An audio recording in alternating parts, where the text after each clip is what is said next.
always be objections. Anybody know what those are? Objections? Oh, it's lots of money. I don't know if I want to spend that money.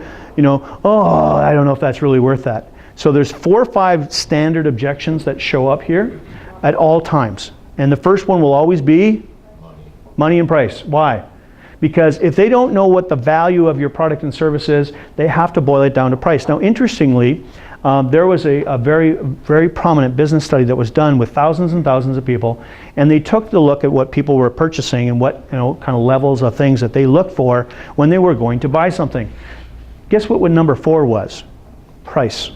So there's lots of things that they're looking for: trustworthiness, serviceability. They're looking for credibility, if you will. They're looking for other things that are way up on the list. But if they can't discern who you are, where you are, they're going to boil it down to price.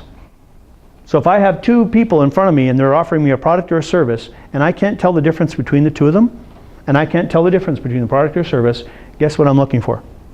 Price. Price. When does price become important? After the sale, when you have poor quality.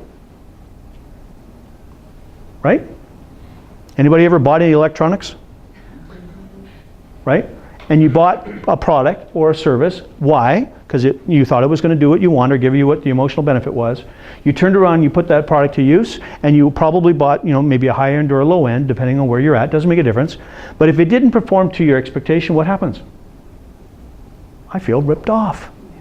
If I bought Sony because Sony was a wonderful product and it didn't perform the way I thought, we bought my daughter a Sony Walkman, wonderful thing, she loved it. Then we got one of those docking stations with the, did all the things and all the rest of that, paid a lot of money for that, I thought, for a docking, clock radio kind of thing.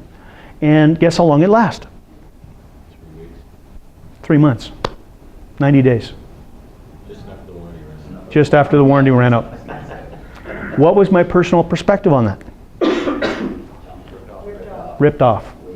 So what our client wants is they want to be in control of that. The last thing they want to do is make a stupid purchase in their mind, whatever that looks like, and be taken advantage of. So that's where they're coming from, and there's that nervousness around, I'm not going to get, I don't have enough information. Nothing worse than spending thousands of dollars and getting, I should have got the better deal.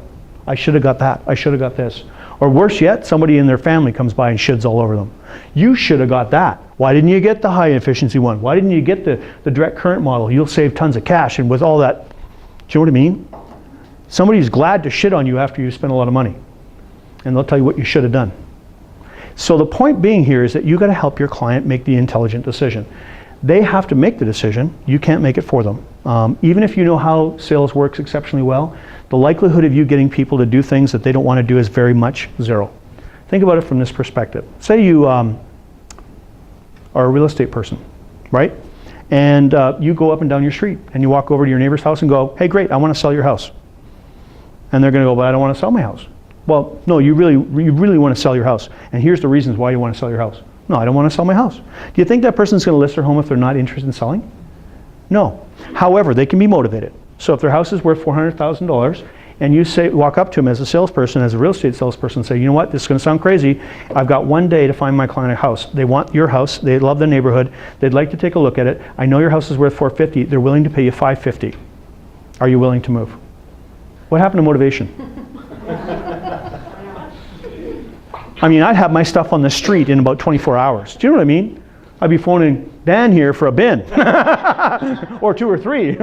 We'd be just like, come on guys, let's go. There's $100,000 at stake here. But you see, there's a level of motivation that money can actually purchase. So you got to know that your client is not always motivated by money, but they are going to boil that down to the bottom line if they can't distinguish about what it is they want, why they want it, or emotionally what they're going to gain.